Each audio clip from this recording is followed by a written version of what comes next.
माझं घर असं होतं ना, एकच रूम होती एवढी आणि आई, वडील, बहीण, मी आणि माझा भाऊ.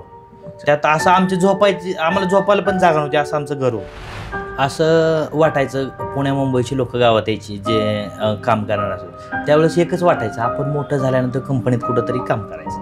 ह्याच्या पुढं काय त्यावेळेस टार्गेट नव्हतं. कॉलेजचं नाही, 8वीतनं मी शाळा सोडली. कारण असं झालं 8वीत आमच्या शाळेमध्ये ते हे असतं ना, वह्या पुस्तकं मिळतात बघा, त्या सरांचे माझ्याकडे ₹75 होते. मी शाळेत गेलं की ते यायचे सचिन सावंत. मग मला ते लाजल्यासारखं व्हायचं. रोज कुठनं काय सांगायचं, उद्या देतो परवा देतो. मग मी काय कर शाळेतच जायचं बंद केलं आणि गावात हॉटेलला काम केलं. नाही झालं असं, त्या निसर्ग हॉटेलला कामाला असताना एक जण कस्टमर यायचे ना तिथं, तर ते अक्कलकोटला जाणारे एक व्यक्ती होते. ते तिथं आले म्हणजे आठवड्याला महिन्याला यायचे. त्यांची खूप श्रद्धा होती, स्वामींना जायचे ते. तर तिथं आल्यानंतर ते मला म्हणजे त्यांना काय माहीत माझ्याबद्दल काय वाटायचं, मला म्हणायचे एक काम कर, तू एवढं चांगली तब्येत वगैरे पुण्याला ये माझ्याकडे, मी तुला सांभाळतो वगैरे नाही का असं. मग त्यांनी मला नंबर दिला होता त्यांचा की माझ्याकडे कामाले, तुला पेमेंट वगैरे चांगलं देतो. मग तिथं सोडून त्या सरांनी जो नंबर दिला ते आलो पुण्याला. त्यांचा फोन बंद. हे लाडके भाऊजी व्हायरल कसे झाले? व्हायरल म्हणाल तर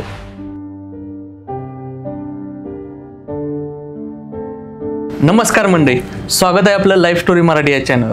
आज आपण अशा एका व्यक्तिमत्वाला भेटणार आहे. ते व्यक्तिमत्व म्हणजे होम मिनिस्टर खेळ पैठणीचा. आजपर्यंत त्यांनी 3 ते 3.5 हजार कार्यक्रम ह्या अख्ख्या महाराष्ट्रात त्यांनी आज केलेले आहेत. ते व्यक्तिमत्वाचं नाव आहे ते म्हणजे सचिन सावंत सर. सर नमस्कार, स्वागत आहे तुमचं लाईफ स्टोरी मराठी. धन्यवाद, मनापासून धन्यवाद सर मला आमंत्रित केल्याबद्दल. सर आपल्या प्रेक्षकांना ऐकायला आवडेल म्हणजे तुमचं बालपण कसं गेलं, त्यानंतर तुम्ही शिक्षण कसं केलं आणि ह्या स्टेजपर्यंत तुम्ही कसं आला हे ऐकायला नक्कीच आवडेल. सर्वप्रथम लाईफ स्टोरी या सर्व प्रेक्षकांना नमस्कार. माझं बालपण म्हणाल तर सोलापूर जिल्ह्यातील बार्शी तालुक्यातील मळेगाव हे माझं गाव आहे. 8वीपर्यंत माझं शिक्षण झालं आणि शिक्षण म्हणाल तर शाळेत कमी जायचं मी. कुठलं एखादं जयंती असेल, महात्मा गांधी जयंती, लोकमान्य टिळक जयंती किंवा कुठले असेल तर जयंतीला भाषणाला मी सगळ्यात पुढं असायचो. म्हणजे शाळेतला पहिला व्यक्ती असेल की उद्या जयंती 4 दिवस सुट्ट्या घ्यायच्या भाषण पाठ करायला. म्हणजे पहिल्यापासून मला माईकवर खूप प्रेम होतं.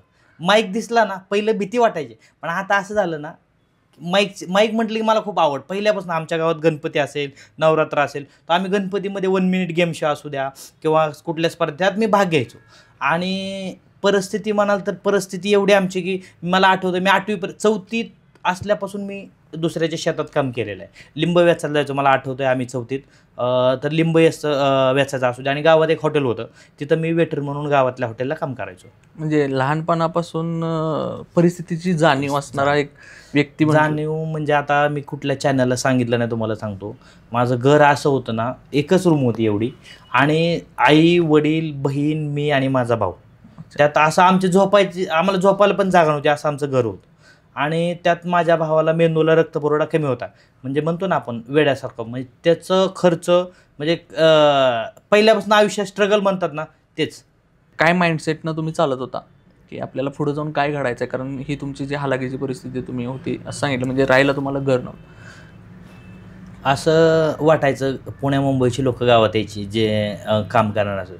त्यावेळेस एकच वाटायचं आपण मोठं झाल्यानंतर कंपनीत कुठंतरी काम करायचं. ह्याच्या पुढं काय त्यावेळेस टार्गेट नव्हतं. अच्छा, पण ज्या वेळेला तुम्ही शाळेत होता त्यावेळेला तुम्ही सांगितलंच की जयंती असू देत किंवा कोणते छोटे मोठे कार्यक्रम असू देत तर त्या कार्यक्रमाला तुम्ही जायचं, पण तुम्हाला ती ऊर्जा कुठून यायची किंवा तुम्हाला असं कुणाला बघितल्यानंतर प्रेरणा?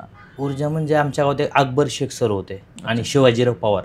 तर ते काय करायचे माहिती आहे का, सूत्रसंचालन निवेदन पहिल्यांदा करायचे. तर त्यांच्याकडे बघून आणि ते बोलताना असं व्हायचं ना, ते एवढे दिग्गज लोक आहेत ना, पण ते गावात असल्यामुळे लोकांना ते समजत नाही आहे. पण आता मी पुण्या मुंबईला मोठे मोठे प्रोग्राम करतो आमदारांचे वगैरे, तर मला त्यावेळेस कळतं की त्या लोकांना किती नॉलेज आहे.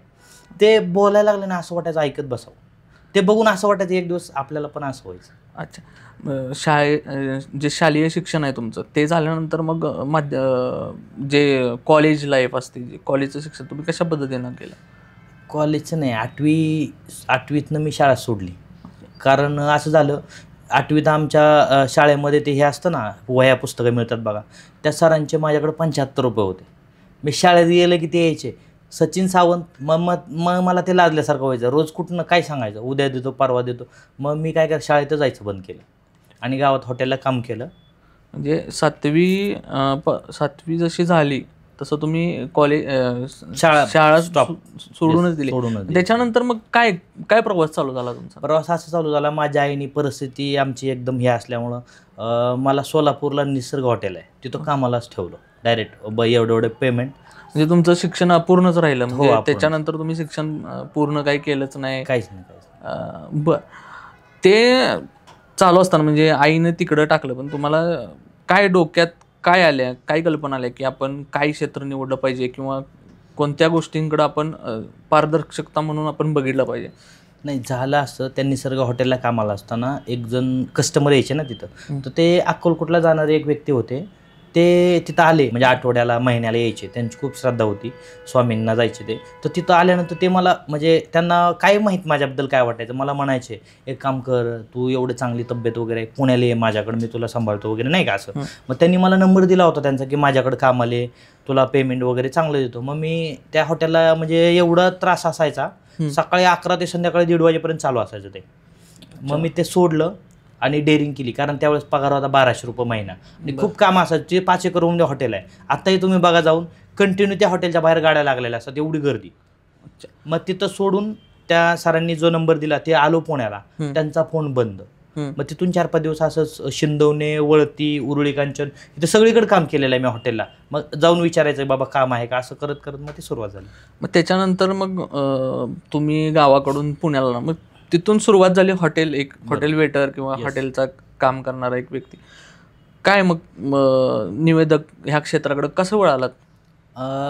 असं झालं की त्या हॉटेलला रेट, कारण तुम्ही ज्यावेळेला शाळेत होता त्यावेळेला तुम्ही अँकरिंग, निवेदक म्हणून भाषण वगैरे केलेलं आहे व्यक्ती म्हणून ओळखलं जात होतं. पण परत नंतर तुम्हाला परत आणि परिस्थितीचे काही हालाकीचे दिवस काढावे लागले, त्यानंतर तुम्ही पुण्यात आला. बरोबर. त्याच्यानंतर काय हे क्षेत्र निवडायचं मागचं कारण काय? कारण म्हणजे बालगंधर्वला मी जायचो, आमच्या गावातले बरीच लोक तिथं आहेत. बालगंधर्वला जायचो तिथं, आणि तिथं बसल्यानंतर असं असायचं, मोठे मोठे इव्हेंटवाले असतील, जे ऑर्केस्ट्रा करणारे असतील, सगळे कलाकार तिथं येऊन बसतात. मग माझं असं झालं की काम गेल्यामुळं तिथं रेड वगैरे पडले पहिल्या हॉटेलला, त्यामुळे मी पुण्यात राहायला आलो. त्या बालगंधर्वला एका मित्राबरोबर चाललो, आणि तो प्रतिष्ठित व्यक्ती आहे, होम मिनिस्टरच करतात ते पण. तर त्यांच्याबरोबर तिथं आम्ही जायचो. मग तिथं ते कळायचं की बाबा सगळे कलाकार येतात, असे कार्यक्रम असतात, एवढे पैसे राहतात, तेवढे राहतात, ते ऐकायचो. आणि मला आतून असं वाटायचं की आपण पण कुठंतरी पिक्चरमध्ये जावं, आपण पण हिरो व्हावं. मग ते असं मनात इच्छा होती पहिल्यापासून, पण ती परिस्थितीमुळे थोडे दिवस इकडे काम कर, परत बालगंधर्वले, परत 6 महिने कुठंतरी काम कर, असं माझं असायचं, पैसे संपले. मग एक दिवस असं झालं, तिथं एक ऑर्केस्ट्रा करणारे धनंजय गायकवाड म्हणून होते. ते काय म्हणले, काय करतोय भाऊ? म्हटलं काय नाही, आहे निवांत, तुला देतो असं 500 रुपये, चल म्हटले. एक ऑर्केस्ट्रामध्ये मी काम केलं. म्हणजे असू द्या, म्हणजे ऑर्केस्ट्रापासून तुमची सुरुवात झाली. त्यावेळेस आहे ना, ती जय मल्हार मालिका आली होती, मग ते त्याचा रोल मी करायचो. मग असं एवढं भारी वाटायचं, मी युट्यूबलाच बघायचो, ते मला दाखवायचे, बघा असं करा, असं कर. मग ते मी बरेच रोल केले असे. अफजल खानचा रोल केला, महाराजांचा रोल केला. मग कधी कधी असं व्हायचं, कलाकार चेंज असायचे ना, मग माझं कसं असायचं, तब्येत वगैरे असते, कुठं असेल तिथं मी फिट बसायचो. मग असं मी प्रत्येकाचे रोल केले. मग एक दिवस असं झालं, आता म्हटलं ह्याच्यात काय आपलं भागत नाही. मग ते होम मिनिस्टरचं माझं लय दिवस चाललं होतं. मी आतिश बांदेकरांचे व्हिडिओ बघायचो, आणि जे माझ्यासोबत होते ना बालगंधर्वचे, त्या लोकांचं बघायचो. मग आमचा एक गाववाला होता, त्याच्या होम मिनिस्टरला सगळं मॅनेजमेंट मीच करायचो. मग तिथून अशी सुरुवात झाली. त्यानंतर कार्यक्रमांचे तुम्हाला फोन कसे यायला लागले, किंवा कार्यक्रमांची सुरुवात कशी झाली? थोडक्यात सुरुवात अशी झाली, मी पहिला कार्यक्रम दौंडला केला, आमदारांचाच केला. मग तिथून असं झालं की, म्हणजे काय माहिती नाही, समोर आता 10-5 जण आले आणि माझ्या हातात माईक आला ना, म्हणजे मला इन्स्टंट सुस्त म्हणतात ना, ते कलाच आहे. म्हणजे माझ्यातून कॉमेडी कशी निघते मलाच माहीत नाही आजपर्यंत. म्हणजे काय बोलायचं, आता कॅमेरा लोकांना काय आवडतो, म्हणजे मी काय करतो, गेम घेता घेता खूप हसवतो लोकांना. त्यामुळं काय होतं, एक कार्यक्रम केला मी, आठवतंय मला, तुम्ही म्हणता ना कार्यक्रम फोन कसे आले, एक कार्यक्रम केला होता भोरला, घरगुती होता, मित्राच्या मुलीचा बड्डे होता. आणि तिथं मी एक कार्यक्रम केला असं चांगला, आणि एवढा भारी झाला मलाच माहित नाही. मी आपलं 2 पैसे येतील, रूमचं भाडं वगैरे जाईल, आणि चांगला करायचं ह्या उद्देशानं केला. आणि असं झालं तिथून मला वेनोडी म्हणून गाव आहे तिथून फोन आले. त्यांचे नातेवाईकांनी मला फोन केले 2-3 महिन्यांनी नवरात्र आलो की तुम्ही असाच होम मिनिस्टर तिथं केला होता, खूप छान केला. मग असं एक कार्यक्रम झाला की काम, कारण मला सोशल मीडियात एवढं काही समजत नव्हतं. इंस्टाग्राम यूट्यूबला व्हिडिओ टाकायचे असं हे काहीच माहीत नाही मला. जेवढं पण आत्ता प्रोग्राम आलेत ना, आता तुमचा केला, मग त्यांचं बघून दुसऱ्यांचा आला, असं बघून बघून भरपूर कार्यक्रम आले. अच्छा, हे करत असताना स्टेबल कसे झाला, म्हणजे एक खेड्यातून हालाकीची परिस्थिती काढून एका हॉटेलमध्ये काम करणारा व्यक्ती पुण्यासारख्या मोठ्या शहरात येऊन स्वतःचं एक स्टेज निर्माण करतोय किंवा स्वतःचा एक बेस निर्माण करतोय, काय काय परिस्थितींना सामना करावा लागला? परिस्थितीचा सामना म्हणजे कार्यक्रम करायचो. आता तुम्ही म्हणलात कसं पुढचे कार्यक्रम कसे आले किंवा ॲड कशी केली, तर असं झालं कार्यक्रम करायचो मी. आणि कार्यक्रम केल्यानंतर मला 6 महिने कार्यक्रम नसायचे मध्ये आधी. मग त्यावेळेस असं होतं जेवायला पण पैसे नाही, रूमचं भाडं कुठनं द्यायचं. मग त्यावेळेस पण मी हॉटेलला वगैरे काम करायचो आणि मी व्हिडिओ बघायचो यूट्यूबला. मला ते मोटिवेशनलचे पहिल्यापासून ते हे होतं की बाबा आपण काहीतरी करायचं. मग त्यात एक ते शिपूजी असतील, भरद्वाज शिपूजी म्हणून काहीतरी आहे, त्यांचा एक व्हिडिओ आला की एक दिवस बॉलर व्हायचं आहे, एक दिवस बॅट्समन व्हायचं आहे, जिंदगी में कुछ नहीं कर पाओगे. मग ते असं म्हणजे आता ते वेगळ्या ह्याच्यात बोलले, ते सांगत नाही आहे. मग म्हटलं आपल्याला एक केलं तर आपण कुठंतरी जाऊ. मग ते हॉटेलला मी ज्या पनवेलला लेडीज बारला पण मी काम केलं. म्हणजे आता काय सांगायला हरकत नाहीच, कारण आता जरा चांगलं सेट झालो आहे. तर तिथं लेडीज बारला काम करताना त्या हॉटेलचा मालक आला. त्या दिवशी म्हणला काय यार त्याला फोटो वगैरे दाखवलं होतं ना, मी आज असा इव्हेंट करताय. मग तो आला आणि मला एक रात्री तो म्हणजे पिलेला होता. आता काय खोटं नाही बोलत मी कधी आणि मला ती सवय पण नाही. तो पिलेला होता आणि तो मला डायरेक्ट म्हणला इधर आहो बैठो. मग आता बंद झाल्यावर लेडीज बार असे सोपे वगैरे असतात तिथं लेडीज बारला, त्यांच्या शेजारी बसलो सर्व्हिस करत करत. मला बैठो अभि कुछ कस्टमर नाही आहे. बसलो आणि त्यांनी सांगितलं सामना करणे का, म्हणजे त्यांनी असं सांगितलं थोडक्यात मराठीत सांगतो, कुठलीही वेळ कशी येऊ द्या त्याला सामना करत राहायचं, पळून नाही जायचं. माझं असं असायचं पैसे संपले की मला काहीच कळायचं नाही, मी डायरेक्ट चलो कामाला, काही नाही झालं तर हॉटेलला, कारण हॉटेलचा अनुभव मला बऱ्यापैकी होता. मग त्या दिवशी मी तिथं विचार केला आता इथून पुढं कुठलीही परिस्थिती आली ना की घाबरून यायचं नाही. मग ह्या होम मिनिस्टरमध्ये मी लग्नाचे अँकरिंग केले, इव्हेंट मॅनेजमेंट केलं. मला आठवतं आहे ते जत्रा पिक्चर आला होता, क्रांती रेडकर नावाची हिरोईन आली होती आणि मी बानेरला दहीहंडीला तिथं त्यांना सेलिब्रिटी म्हणून त्यावेळेस बोलवलं होतं. त्यात मला बऱ्यापैकी पैसे राहिले होते. मग असे करत करत मी सेलिब्रिटी मॅनेज करायचो, होम मिनिस्टर करायचो. मग ह्यातनं माझं बऱ्यापैकी त्यानंतर हे झाल्यानंतर हे लाडके भाऊजी व्हायरल कसे झाले? व्हायरल म्हणाल तर पुण्यामध्ये आहे ना माझे एवढे कार्यक्रम झाले ना, मी आता काय बसनी फिरत नाही जास्त, पण पहिलं बसमध्ये फिरलो ना असं सीट वगैरे नाही मिळत उभं राहायचो. मला तिथल्या महिला ह्या साईडच्या म्हणायच्या हो तुम्ही सचिन सावंत ना, मी म्हणायचो हो हो. मग बसनी काय नाही ते ड्रायव्हर गाडी घेऊन गेलाय, म्हणजे आता काय सांगायचं काय लोकांना. आपली परिस्थिती अशी होती की गाडी पण नसायची, कारण गावाकडनं आलेलो कार्यक्रमात बॉडीगार्ड वगैरे असायचे, पण कार्यक्रम संपल्यावर काहीच नाही ना, काम नसलं की काय करणार. मग मला आठवतंय एक बालाजीनगरला मी राहिला आहे, मला तिथं आहे ना सगळे ओळखतात. माझे तिथं जवळजवळ 5 कार्यक्रम झालेत, कारण तिथल्या सगळ्या लोकांना माहिती आहे की हा चांगला कार्यक्रम करतो मुलगा. मी येऊन चहा प्यायला जरी चालत आलो तरी मला 5-6 जण भेटतात. आणि कार्यक्रम म्हणाल तर लोकांचे व्हिडिओ वगैरे माझ्याकडे बऱ्यापैकी आहेत. मग ते लोक सर्च करू बघतात आपल्या कार्यक्रमाचे व्हिडिओ आहेत बाबा, आणि मग ते असं करत करत यूट्यूबला थोडे व्हिडिओ किंवा आता माझ्या चॅनलला एवढे व्ह्यूज नाहीत तर दुसरे माझे व्हिडिओ करून टाकतात. तर त्यामुळे ते बऱ्याच लोकांपर्यंत लवकर पोहोचलो. सर आजपर्यंत आपण किती कार्यक्रम केलेत, म्हणजे होम मिनिस्टरचे जे खेळ पैठणीचा जो तुमचा मेन कार्यक्रम आहे तो कार्यक्रम, आणि आमदार खासदारांचे आजपर्यंत किती कार्यक्रम आजपर्यंत केले? माझे बघा टोटल आता माझ्या वहीमध्ये नोंद 3000+ कार्यक्रम झालेत माझे. आणि होम मिनिस्टरचे का? हां होम मिनिस्टर खेळ पैठणीचे प्रॉपर 3000च्या वरती कार्यक्रम झालेत म्हणजे आतापर्यंत. आणि बाकी जे सेलिब्रिटींचे असतील किंवा अनेक नेते मंडळींचे यांचे कार्यक्रम असतील, हे कार्यक्रम ते आता कसं झालं माहिती आहे का, 2021 पासून मी फोकस केला कार्यक्रमावरती. लॉकडाऊन नंतरचं मला कळल्या चुका वगैरे, त्यानंतर मी कार्यक्रम केले. महेशदादा लांडगे आहेत आमदार भोसरीचे, तर मी त्यांचे 2 कार्यक्रम केले होते पहिल्यांदा 2021-22ला लॉकडाऊन उघडल्यानंतर.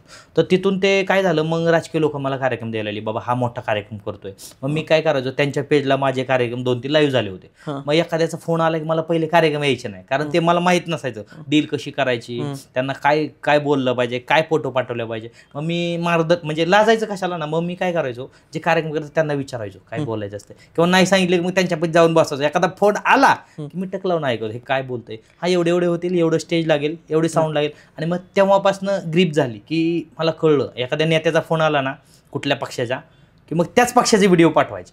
नाहीतर मग जे चांगले मोठ्या मोठ्या नेत्यांचे केलेत, मी आता उदाहरणार्थ रक्षाताई खडसे मंत्री आहेत, त्यांचा प्रोग्राम केला होता एकनाथ खडसे साहेबांचा जळगावला, तर मला फोन आला की मी त्यांचे व्हिडिओ पाठवतो, अरे हा खडसे साहेबांचा कार्यक्रम करतो म्हणजे चांगला असेल, महेशदादांचे पुण्यात जर आलं तर महेशदादांना ओळखतात, तर त्यांचे प्रोग्राम असे करून करून मग मला मोठे मोठे राजकीय कार्यक्रम भेटले, या 3-4 वर्षात भरपूर केले. हां, जो तुमचा आत्ताचा अनुभव तुम्ही सांगता, ह्याच्यात काय असे विनोदी किस्से वगैरे घडले का सर? किस्से म्हणजे असं झालं, एक आता सांगत नाही नाव त्यांचं, एक व्यक्ती आहे, त्यांच्याकडून मी गेलो आणि ते खूप म्हणजे त्यांनी खूप कार्यक्रम ठेवलेले आणि मला असं वाटायचं नाही बी पॉझिटिव्ह. त्यांनी मला विचारलं, बसलो आम्ही असं म्हणजे असंच बसलो होतो, त्यांच्या ऑफिसला बसलो होतो सोफ्यावरती आणि त्यांनी चहा वगैरे घेतला, त्यांना फोटो व्हिडिओ दाखवले आणि त्यांनी मला विचारलं, बरं जाऊ दे, कारण मी त्यांना ओळख सांगितली होती, माझ्या मित्राचे मित्र होते, त्यामुळे ते असंच बोलायचे, बरं जाऊ दे म्हणले, सगळं झालं आता, कार्यक्रम वगैरे डन झाला, स्टेज किती बाय किती लागेल? मी म्हटलं काय नाही, जागा बघून टाका.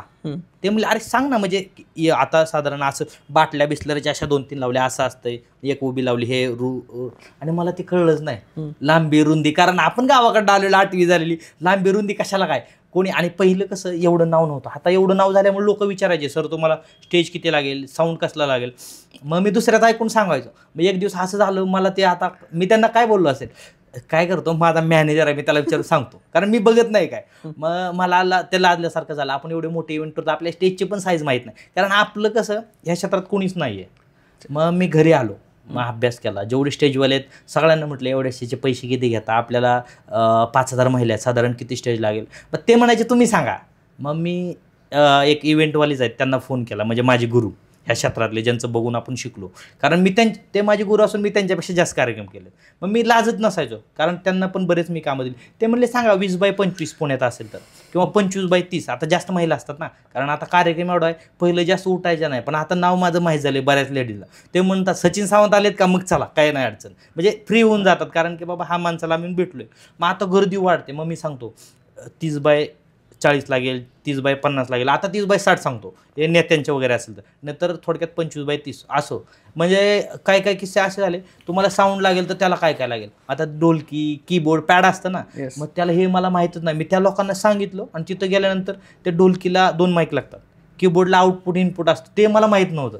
मग तिथं गेल्यानंतर मी म्हणलं लावा डोलकी कीबोर्ड, अहो सर ते म्हणले मंडळाचं साऊंड आहे, त्याला जे आम्हाला सिस्टीम पाहिजे तेच नाही. मग असं झालं, मी त्यांना फुकट पैसे पण दिलेले आहेत, तिथून माघारी आले. मग असे किस्से घडतात, आता काय नाही तसं. सर ते सगळं जाऊ नये, आता काय महिन्याला काय कमवता? आता तसं नाही सांगता येणार, पण चांगलं आपलं चालतं, घर वगैरे चालून चांगले लाखभर रुपये शिल्लक राहतात.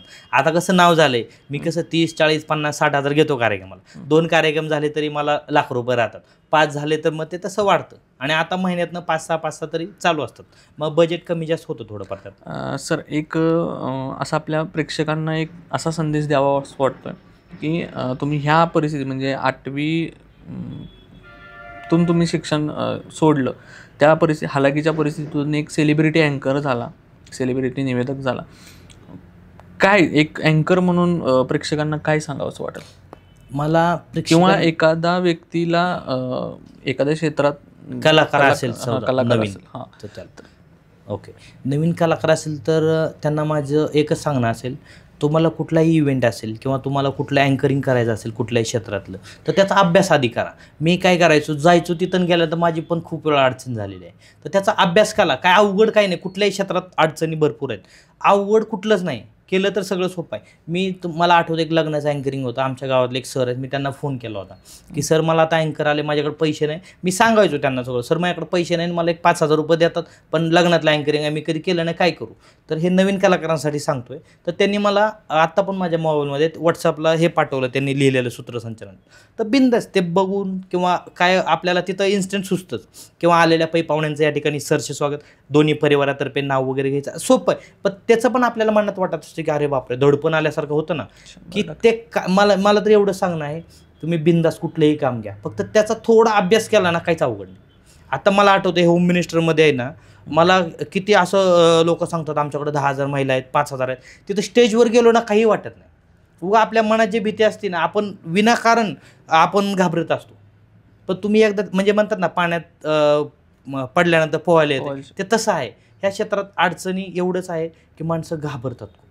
मला तर पहिलं स्टेजवर उभारलो ना, ते लाईट बघून मला पुढचे लोक दिसायचे ना ऑर्केस्ट्रामध्ये, आणि आता होम मिनिस्टरला असं आहे, मी सरळ सांगतो, कितीही असू द्या, 10,000 नाही 50,000 असू द्या, कारण आता सवय झाली, रोजचं आहे ते. फक्त नवीन कलाकारांना माझं एवढंच म्हणणं आहे, कुठल्याही क्षेत्र असू द्या, अडचणी आहेत, फक्त तुम्ही प्रामाणिकपणे कुठलंही काम करा, यशस्वी 100% होणार. सर, ह्या तुमच्या प्रवासात तुमचं मार्गदर्शक कोण लाभला असं वाटतं तुम्हाला? माझं मार्गदर्शक म्हणाल तर म्हणजे मला जी व्यक्ती भेटली त्यांनी मार्गदर्शन केले. म्हणजे थोडक्यात शैलेश लोखंडे म्हणून आहेत, ते ऑर्केस्ट्रा वगैरे करतात.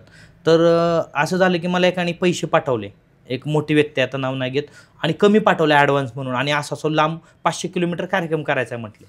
मग मी त्यांना फोन केला, सर असं झालं आहे, मला पैसे आले 10,000 रुपये, पण बसला यायला जायला 20-25,000 खर्च आहे. तिथं जर गेलो प्रोग्राम जर कॅन्सल झाला किंवा तिथं ती व्यक्तीने फोन बंद ठेवला तर काय करायचं? तर ते म्हणले, अरे 10,000 रुपये पण काय कमी नाही, आम्ही 4,000 घेऊन एवढ्या लांब जातो. मग मी म्हणजे ते थोडक्यात गुरुच आहेत, म्हणजे सगळ्यांनी असं मला मार्गदर्शन बऱ्याच वेळा केलेलं आहे. पण एकच आमचे 2-3 म्हणजे गावाकडचेच अकबर शेख सर, जे मी तुम्हाला सांगितलं, ते शिक्षक आहेत, त्यांनी मला खूप अडचणीत वेळ, म्हणजे पहिला प्रोग्रामला पण मी त्यांना फोन केला होता की सर असं झालं, गर्दी खूप आहे, काय करू? तर ते बोलले, अरे त्या माहोलमध्ये, त्या वातावरणात ते होऊन जातं. म्हणजे असं म्हणजे धीर देणारे व्यक्ती बरेच भेटले, आणि तेच गुरु आहेत आपले. सर, आज मगाशी तुम्ही सांगितल्याप्रमाणे की आजपर्यंत तुम्ही 3,000 ते 3,500 कार्यक्रम केले. मग एक तुम्ही या महाराष्ट्राचं लाडके भाऊजी झालेले आहेत, तर आज एक उखाणा घ्यावा लागतो आपल्या प्रेक्षकांना. उखाणा म्हणाल तर माझं काय लग्न नाही झालेलं, तरी मी महिलांना शिकवतो, आणि एखाद्या महिलेनं वहिनीने आमच्या जर मोठा उखाणा घेतला तर मी त्यांना असं म्हणतो की मला जमेल का तुमच्या एवढा, तर मी कसा घेतो माझ्या स्टाईलने ते सांगतो. उखाणा मोठा असल्यामुळे त्यांनी मोठा घेतला तरच मी घेतो, आणि बाकीची कॉमेडी पण शिकवतो, पण तो नको, आता मोठा जो आहे तो मी घेत असतो, तो सांगतो. उखाणा असा आहे, घेतली चावी लावली कुलपाला, उघडलं कुलूप ढकलला दरवाजा, शिरलू वाड्यात, माझ्या सासऱ्याचा चिरबंदी वाडा, एवढी मोठी ढाळत वसरी, वसरीत पाय बसून सासू लावती मिस्त्री, एवढं मोठं अंगण, अंगणात गाय, गायचं वासरू, वासराची मेक, माझी बायको सासऱ्यात एकूण ते एक, समोर बघितलं 3 ताळी माडी, बायको नेसते बाहेरची साडी, एवढा मोठा दिवाण, दिवाणवर गादी, गादीवर बेडशीट, बेडशीटवर बशीत कप, कपात चहा, चात पडली माशी. ह्या वहिनीने लावलं होतं पहिल्या दिवशी उपाशी, समोर होता टेबलवर होता टी व्हीवर होता फोन, मेवणीसोबत मूव्ही बघितला, हम आपके कोण, समोर होतं बेताळ लावलं घड्याळात वाजले 12, बायको बसते आयटीत, मलाच घालावं लागतो वारा. आणि मग हे उखाणा झालं की मी म्हणतो, वहिनी जमलं का हो तुमच्या एवढं? मग लोक टाळ्या वाजवतात, एवढा मोठा उखाणा, ते छान वाटतं. तुम्ही छान उखाणा घेतलाय सर. हा उखाणा झाल्यानंतर काय किती फोन येतात?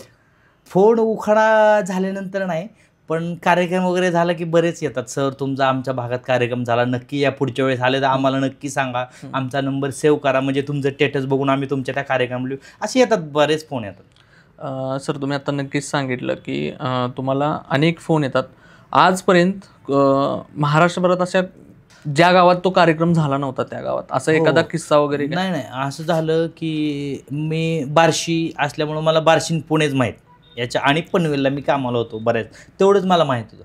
पण ह्या कार्यक्रमाच्या माध्यमातून सांगलीमध्ये गाव आहे आता कार्यक्रम केला मी भाळवणी, त्या गावात गेलो, जळगाव तिकडं गेलो, परभणी आमच्या गावाच्या तिकडं पुढं आहे, मी पुण्यातून जातो 500-600 किलोमीटर, एवढ्या लांबपर्यंत ह्या कार्यक्रमामुळे शक्य झालं खरं.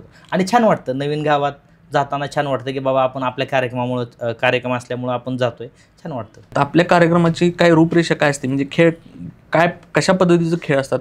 आता खेळ म्हणाल तर असं असतं कार्यक्रमामध्ये, होम मिनिस्टरमध्ये, की तिथं पहिले 1-2 तरी कार्यक्रम झालेले असतात, आणि जे कार्यक्रम घेतात ना त्यांनी आधी 2-3 त्यांचे स्वतःचेच घेतलेले असतात. मग त्यांची अशी डिमांड असते की सर आमचे इथं कार्यक्रम झालेत, आणि ते तळ्यात मळ्यात असू द्या, बाकीच्या हे सगळ्या गेम झालेले आहेत, नवीन घ्या. मग त्यावेळेस असं असतं, गाडीत बसल्यानंतर मग अचानक मध्ये गेम, बकेट पुढे ठेवायची, एक बॉल टाकायचा, अशा बऱ्याच गेम मला इन्स्टंट चेंज करावे लागतात. मग तळ्यात मळ्यात पहिली गेम असते, उखाणे वगैरे जरा कॉमेडी होण्यासाठी तेवढं पहिली गेम घेतो. नंतर फुग्याची गेम असेल, बिस्किट असं वरती ठेवून त्यात कॉमेडी होती म्हणून ते जरा बिस्किट खायचं न हात लावता असेल, फुगे फुगवायचे. मग कपल गेम असेल तर महिलांनी फुगवायचे आणि त्यांच्या मिस्टरांनी खुर्चीवर ठेवून पळत येऊन फोडायचे, म्हणजे 10 जर असतील 10 मध्ये आधी कोण, त्या जरा कॉमेडी, ती फुगा उडून जातो, की असे जरा फनी गेम्स पण घ्यावे लागतात, कारण कसं ते वातावरण सिरियस असतं, आणि त्यात असं असतं की बक्षिसं खूप मोठे असतात, तर कोण जिंकेल ह्या आणि महिला एवढ्या धडपड करतात ना, मग ते लक्षात पण ठेवावं लागतं की बाबा त्यातून काय वेगळा प्रकार नको घडायला, कोण पडायला नको. त्यामुळं कम्फर्टेबल जसं त्यांना वाटेल तशा गेम घेतो आपण. फ्युचरमध्ये आपल्या गेमच्या ह्याच्यात काय प्लॅन? गेमच्या ह्याच्यात काही नाही आहे, पण आता एवढे कार्यक्रम झालेत ना, आता एक पिक्चर करायचं चाललंय माझं बोलणं पण चालू आहे. एक पिक्चर झाला म्हणजे महाराष्ट्रात घराघरात पोचल्यानंतर कार्यक्रमाचे अजून पैसे वाढतील आणि कार्यक्रम भरपूर भेटतील. बाकी त्याच्या मागचा काय उद्देश आणि एक पिक्चर करायचं माझं टार्गेट आहे. कारण पुण्यात आलतो त्यावेळेस वाटलं होतं कुठं तर आपण हिरो व्हावं. ते चाललंय त्याचं मला प्लॅन. ह्या प्रवासात एक अविस्मरणीय क्षण काय आहे? तसा क्षण म्हणाल तर माझा पहिला म्हणजे कार्यक्रम बरेच झाले होते, पण एक भोसरीला माझा कार्यक्रम झाला होता. तर तो कार्यक्रम मी लॉकडाऊन नंतर केलेला आणि असं झालं तर मी त्याला सराव भरपूर म्हणजे प्रॅक्टिस मेक परफेक्ट म्हणतात ना, तसं प्रॅक्टिस खूप केली होती. आता काहीतरी वेगळं जरा झालं पाहिजे, नाव झालं पाहिजे म्हणून मी तो कार्यक्रम खूप म्हणजे आता जो उखाणा घेतला तो असेल, असे 4-5 उखाणे नवीन असेल आणि त्या कार्यक्रमात कॉमेडी भरपूर केलेली. मला आठवतं 4 बॉडीगार्ड मी त्यावेळेस पहिल्यांदा माझ्या कार्यक्रमात ठेवले होते, कारण गर्दी भरपूर होती. तर त्या कार्यक्रमात झाला असं, तो कार्यक्रम झाल्यानंतर 1 तास लोक माझ्यावर फोटो घेत होते आणि मला असं झालं की बस नाही का, ते अस्मय सर मला तेवढं आठवतं की क्षण बाबा. नक्कीच सर. पण ह्या क्षेत्रात किंवा ह्या तुम्ही जे काम करताय ह्याच्यात एक पडद्यामागचं हिरो किंवा पडद्यामागची हिरोईन आपले आई वडील असतात. मग त्यांचं काय, आता तुमच्याबद्दलचं काय मत आहे? एक वेळ तुम्हाला पैसे नसल्यामुळं, परिस्थिती नसल्यामुळं शिक्षण पूर्ण झालं नाही आणि काय आई वडिलांचं? आता वडील नाहीत पण माझी आई आहे ना, आईने माझे कार्यक्रमाचे ब्रोशर ठेवलेत. कोणी घरी आलं का, हे बघा माझा कार्यक्रम पोरगा हा करतो पाहुणरावळा, आणि आईनं माझा एक माईकवरचा असा फोटोच लावला घरात. आमचं घर साधंच आहे, आता बांधायला दुसरं चालू केलंय, पण जुन्या घरी आहे ना, गेलं की घरात माझा फोटो दिसतो. आमच्या आईला एवढं म्हणजे माझं कौतुक आहे की म्हणजे त्या परिस्थितीतून आपण आलोय ह्याची जाणीव तुम्ही ठेवली. दुसरी गोष्ट, आता वडील नाहीत तुम्ही बोलला, पण आई आणि जे भाऊ बहीण आहेत त्यांना एक फिलिंग वेगळं आहे. हो नक्कीच. एक सेलिब्रिटी अँकरचा भाऊ किंवा सेलिब्रिटी अँकरची आई म्हणून त्यांची एक प्रसिद्धी झाली. पण आता एक वेगळं असं आणखी काही करू वाटतंय? आता वेगळं म्हणजे आता एक हॉटेल घ्यायचं. हॉटेलमध्ये खूप काम केले. हा, ज्या हॉटेलमध्ये तुम्ही काम केलं त्यामुळे मी त्या हॉटेलला सर तुम्हाला सांगतो, मी ज्या हॉटेलला काम केलं ना, मी तिकडे कार्यक्रम संपल्यावर जेवायला जातो. मला खूप छान वाटतं. त्या मालकांना मी भेटतो, मी स्वतः सांगतो. काही जण ओळखत नाहीत, कारण आता ते बॉडीगार्ड असतं सोबत, प्रोग्राम झाल्यानंतर टीम असते. मग मी त्यांना स्वतः सांगतो मी तुमच्याकडे काम केले. मग ते मालक असेल तर ओळखतात, कारण टीम चेंज होते ना, ते वर्कर वगैरे चेंज होतात. तर ते लोक मला अभिमान वाटतो त्यांना. मी सोलापूरला निसर्ग हॉटेलला काम केले पहिल्यांदा. माझा आता उमरग्याला प्रोग्राम होता आणि तुळजापूरला होता गणपतीमध्ये. तर तो प्रोग्राम संपून मी रात्री 1:30 वाजता त्या हॉटेलला जेवायला गेलो होतो. त्या माणसांनी ज्यांचा कार्यक्रम होता त्यांना अरेंज करायला सांगितलं असतं जेवणाचं, पण त्यांना म्हटलं मी जातो जेवणाचं काय करू नका, का तर मी जिथं पहिल्यांदा काम केले मला तिथं जेवायला जायचं होतं.